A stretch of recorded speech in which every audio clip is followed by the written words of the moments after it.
I actually wanted to know a little bit more about how promotions work because I think a lot of people out there who are starting at Amazon or who are planning to work at Amazon are looking not only to like stay at the associate level at the bottom position forever, they want to be able to progress and make Amazon a career like you have. So if you could like tell us a little bit more about how the promotions work, what can you expect, and like the entire process, and basically like the ladder from start to end. Okay, so first step is to see if you can get access to a laptop. And there's a website that Amazon has. It's kind of like an in-network website called Job Finder. When you get Go into find. Job Finder, you'll see, and the problem with Job Finder is you don't really have access to the positions outside of an Amazon network. So you have to be inside an Amazon building to actually have access, like complete access to Job Finder, which is kind of annoying because some of the stuff you'd rather do at home, but they kind of force you to do it at the warehouse. So it kind of sucks. But on Job Finder, you'll find all the different L3 positions, L4 positions, L5 positions, whatever positions that are available. You can search it based off cities, states. If you want to move out of state, they help you out a lot with that, including like living expenses and things like that. So that's like step one is finding out a way to get on Job Finder, finding out where you want to go, what it is that you want to do. Once you have that, have your resume ready. With your resume, you typically you can have previous work experience, but they want to hear more about your Amazon experience. The previous work experience you may have had is kind of like gravy on top. The real meat of your resume should be just mostly focused on Amazon. And one thing to always include in your resume and in your interviews is you always want to talk about metrics. Metrics are really big. Numbers, any numbers and percentages that you may have that you can throw in, even if it's not entirely you that's influencing them, still take credit for them because that's what they want to hear. Once you get an invitation to an interview, they'll usually email you, and it'll be done over a application that Amazon has called Amazon Chime. And that's kind of like an instant messaging for Amazon employees, usually used for video or voice meetings, or just to message your managers in the building if you don't have access to them and things like that. So once you get that invitation for an L3 position, the interview usually takes about 30 minutes.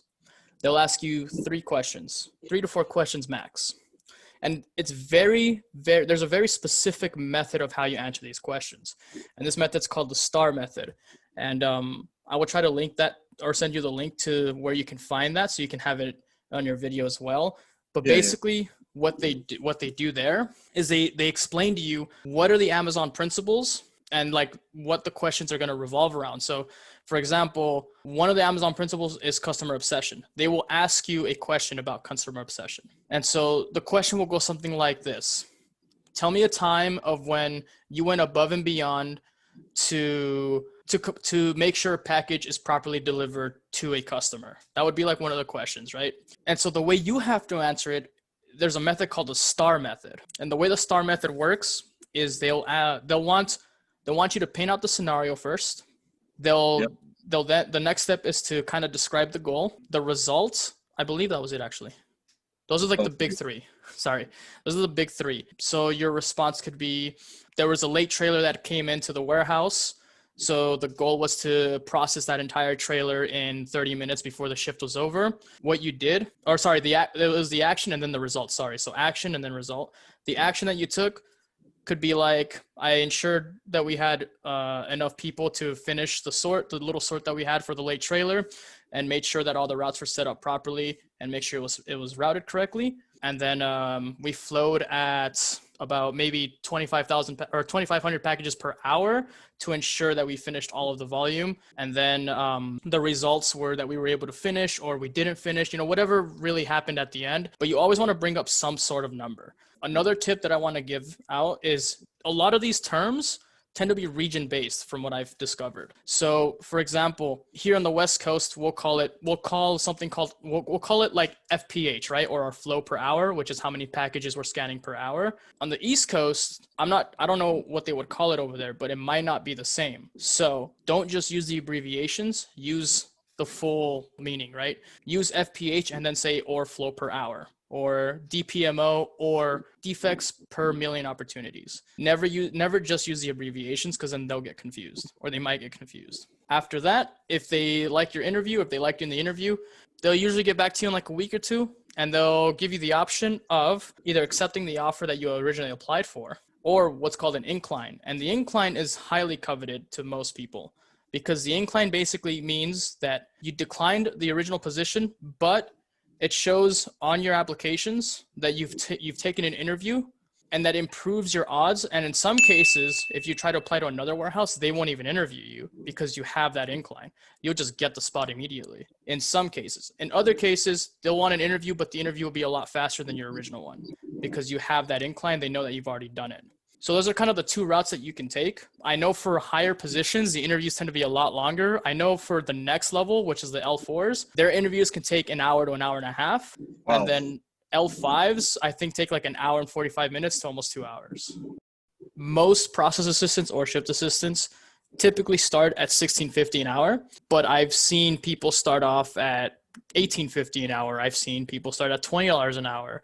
So just dependent on, I guess, what warehouse you're applying to kind of depends, because each warehouse kind of has a budget. It's not like one budget the entire network shares. Each warehouse kind of has its individual budget because of the sheer size. So for example, DLA7, one of the largest delivery stations throughout the network, and they're one of the top 5 delivery stations in the network. They're one of the very few that actually have a big iron, which is a really big conveyor system that you would probably see at a fulfillment center and not really anywhere else. Shift assistants there, the L3s, they start at $18.50. But since I'm training for a warehouse that's just starting out, that's just going to launch, that's just brand new, my pay rate is only $16.50 plus whatever small raise that I've gained throughout my time working at Amazon. Because I believe every year you get a small little pay bump. Once you complete your first year, you get a small little pay bump. Second year, you complete another small pay bump. Because originally I was starting out at $15 an hour, and then after my first year I was getting paid $15.25, and then I got a little shift differential which bumped my raise up to $15.50, and then I got another shift differential after I transferred to DCX8, which is another delivery station, which bumped my pay rate to $15.85. So all in all, for all the responsibility I'm getting, I'm not getting too much out of it. But the big reason why I always encourage people to try to go for these L3 spots, especially if you want to move up, is because the longer you're in this L3 spot, the higher chance you have getting that L4 spot, that manager position. Was there any final tips or advice you wanted to give to any of the viewers out there watching who are looking for some motivation before they start working at Amazon? Yeah, so my biggest thing is a lot of people tend to fear the amount of work and how they work you at Amazon. And there are a lot of horror stories. Don't get me wrong. I do not deny a single one of them. But a lot of those horror stories are for fulfillment centers. They're not for delivery stations. They're not for sortation centers. In my opinion, a delivery station is the easiest warehouse you can work at Amazon, and it's pretty decent pay. A lot of these newer delivery stations are opening up full-time positions, which is something that wasn't done before. I started off as part-time when I got into my delivery station. Then they changed me to reduced time. And then when I transferred to my new warehouse at DCX8, they changed me to full-time. So you're definitely getting a lot of hours at these newer warehouses, and the job is super, super easy. It's boring work, yes, but it's super easy. So don't be, if you hear a horror story from a friend, it most likely came from an FC. The delivery stations aren't that bad. Trust me, they're nowhere near as bad as FCs are. So don't be too afraid of it. And if you want the hard work, you definitely have more opportunity to get paid more at an FC, because they have longer hours. They have shift differentials that can go up to like $17 an hour for base pay. I have a buddy that recently got hired onto a FC close to my house, and he started off getting paid more than I am right now as a shift assist or as a process assistant. He's getting $17 an hour. I'm getting $16.50, and he's just doing the regular level 1 work. So you have incentives for pay, definitely, and benefits. They always offer really good benefits. And then if you're looking to move up, learn what you can when you first start. Learn everything you can. Put yourself in a bunch of different roles. Even if you don't like it, just grind it out for like a week or two. Make sure you master it, and then start putting yourself out there to learn those higher, more responsible roles. Always put yourself out there. A lot of these managers, they have 150 to 200 employees to look over. It's kind of hard to find that one associate that wants to move up because they have a bunch to go through. So put yourself out there, right?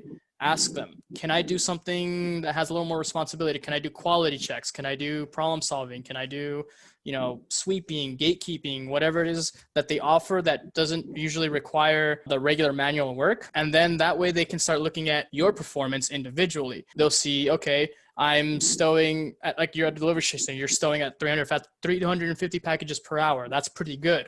Our station standard is 300 packages, so you're doing a fantastic job. Your pick rate for routes, we want you to do it in 20 minutes. You're doing it in 15 minutes or 10 minutes. So they'll start seeing that performance more out of you. They're not going to come to you. They're going to want you to go to them. And that's what a lot of good workers are frustrated with, is that they think that a manager is going to come to them and recognize them. They're not, because they have way too many associates to keep track of on top of everything else that they're doing. So put yourself out there and you'll have an easier time moving up through Amazon.